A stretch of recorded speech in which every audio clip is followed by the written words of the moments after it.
this is a topic that is a little close to my heart just because I love Bonk, I love Hudson Soft, and I interviewed Hudson Soft way back at Comic-Con 2010 when this game was going to be coming out, like later that year or the next year.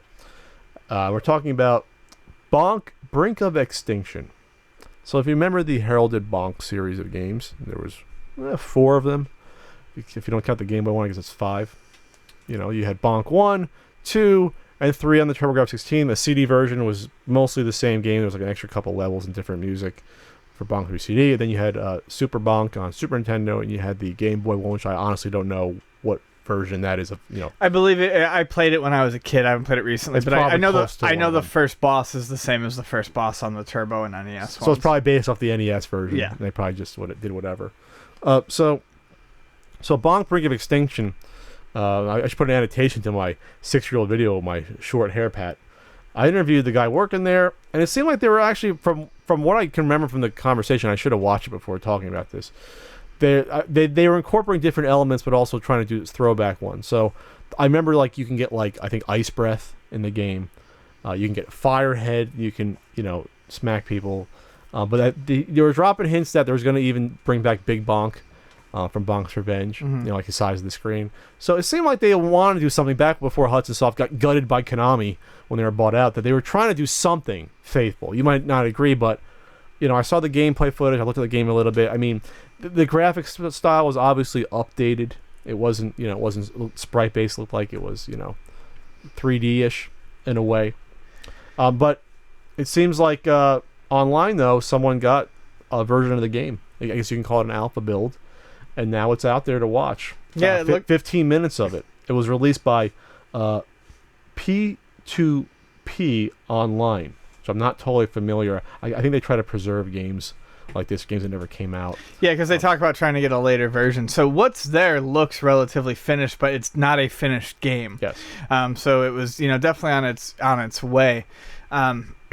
It was being developed by, I believe, Pi Studios out of Texas. So it was being done by a U.S. developer, through the blessing of, Hudson. That was just the developer that was chosen.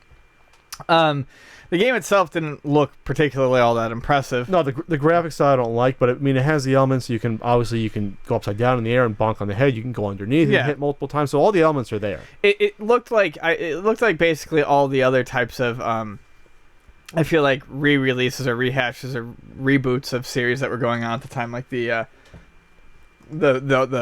Rocket Knight one. You got a lot of samey tiles, a lot of the stuff looks the same.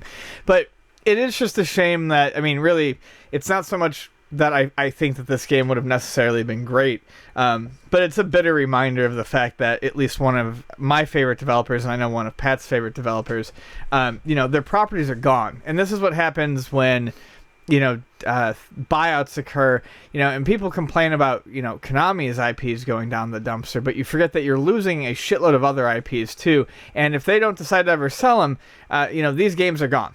Yeah. They're you'll the IPs are gone. Yeah. You'll never see anything again. You won't see a Bomberman game anymore. Yeah. That's absolutely absurd. I think about that like once a month. I really like when I get a Bomberman or something in, I think about how we're never going to see a Bomberman game again, and that blows my mind. They can make a ton of money with the Bomberman game.